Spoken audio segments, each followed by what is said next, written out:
I never imagined silence could echo louder than words. But that night, standing beneath the faint glow of neon lights in a dim, hazy bar, I realized silence could destroy everything.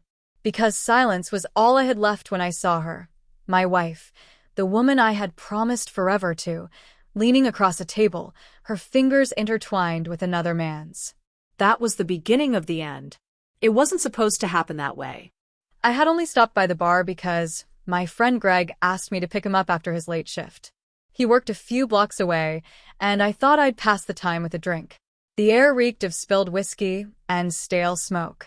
The wooden floor creaked under my steps, a place I'd been countless times, always with her. Maya, my wife. Then I saw her. She wasn't supposed to be there. She told me she was working late, buried under reports she needed to finish. But there she was, her hair falling gently over her shoulders, laughing in a way that once belonged only to me. The man across from her wasn't just a friend. His hand brushed her cheek, and she didn't flinch. Their eyes met with a closeness I hadn't seen in months. My chest tightened. My fingers found my wedding band, the small silver circle that carried every vow, every promise, every sacrifice.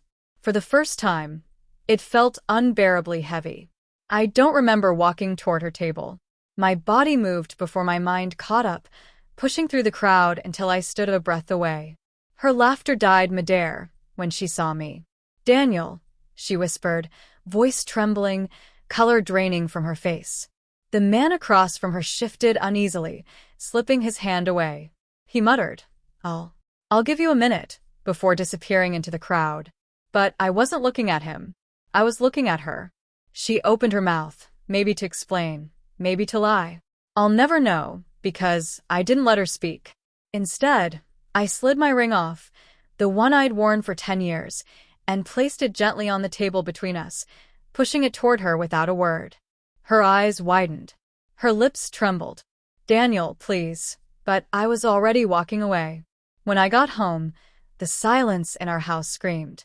The photos on the wall, our wedding, vacations, birthdays, looked like scenes from someone else's life. I sat in the dark, staring at the door. Half of me prayed she wouldn't return. The other half feared she would. After midnight, the lock turned. She stepped inside, heels in hand, eyes swollen from crying. "Daniel," she whispered, voice breaking. "Please let me explain." "Explain what?" I asked, too calm. "That you were working late? Or that working late now means holding hands with another man?" Her face crumpled. She dropped her shoes and stepped closer, but I raised a hand. "Don't." She stopped. Tears traced down her cheeks. "It's not what you think." I laughed bitterly. "That line again? Really, Maya? I saw you. I saw how you looked at him. You haven't looked at me like that in years." Her sob broke into a hiccup. "I was lonely, Daniel." Those words hit harder than I expected. Lonely. The confession hung between us, like smoke. We sat across from each other, the silence thick with things we couldn't say. Finally, she whispered, "It's been going on for 3 months." My heart sank, though I already knew. 3 months, I repeated, the words tasting like poison. While I was working myself to the bone for us. While I was planning our anniversary trip. While I was believing in us. She buried her face in her hands. "I didn't plan it. He listened to me. He made me feel seen." "Seen?" I echoed, my voice breaking between anger and pain. And what was I, Maya? Invisible. Her sobs filled the room, but I couldn't comfort her. Not this time. I looked at the woman I thought I knew and saw a stranger. That night, I lay awake while she cried beside me. My mind replayed everything. Our first date, my proposal, signing the mortgage, her hand in mine at my father's funeral. Were those moments real? Or just steps leading to betrayal? I wanted to believe she had loved me. That not everything was a lie. But the image of her laughing with him, eyes bright, hand in his, burned into me like fire. The woman beside me wasn't the woman I married. The next evening she tried again. "Daniel, please," she begged. "I don't want to lose you. It was a mistake. I'll end it. I'll do anything." I looked at her, really looked at her.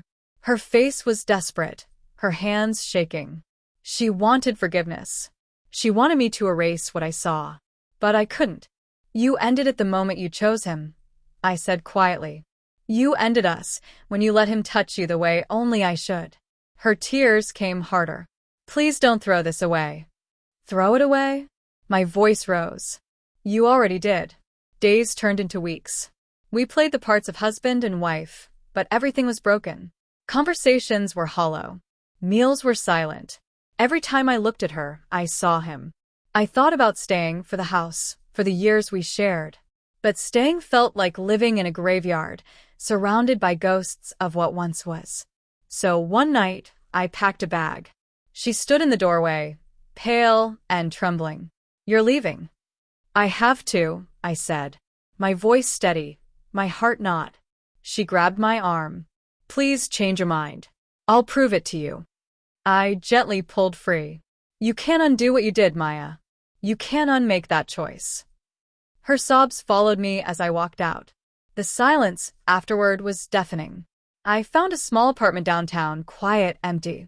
Some nights I lay awake staring at the ceiling, wondering if I made the right choice. But every time I closed my eyes, I saw that bar. Her laughter. My ring sliding across the table. And I knew, sometimes love doesn't end in a fight. It ends in silence. When you realize the person you loved is no longer the one standing before you. Weeks later, she showed up at my door. Her hair messy, her face pale, her eyes still pleading. She held out my ring. I kept it, she whispered. I thought maybe. I shook my head. It doesn't belong to me anymore. Her tears fell, but I didn't take it. Because that ring wasn't just metal, it was trust. It was faith. And both were broken beyond repair. The last time I saw her, she stood in the rain outside my building, crying as I closed the door. And for the first time, I didn't feel anger. I felt nothing. Because sometimes betrayal doesn't leave you burning, it leaves you empty. And in that emptiness, I found something unexpected. Peace.